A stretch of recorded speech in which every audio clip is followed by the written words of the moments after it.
আপনাকে হতাশ হবেন না, ধানের শীষ আপনাদের পাশে আছে, আপনাদের পাশে আছি।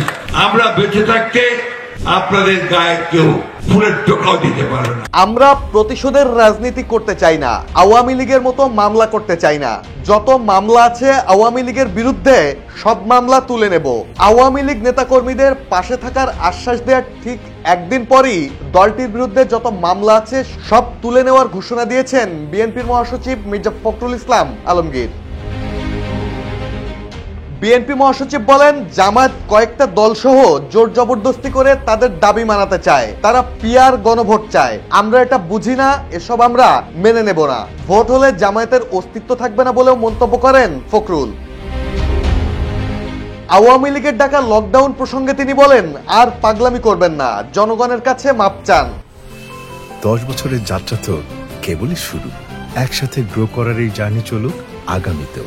পাঠাও 10 years of growing with you। এখনো মাপ চাননি, ছোট বাচ্চা ছেলেগুলোকে গুলি করে মেরেছেন। আমরা প্রতিশোধ প্রতিহিংসার রাজনীতি করতে চাই না, শান্তির রাজনীতি চাই। এজন্য আমরা নির্বাচন চেয়েছি।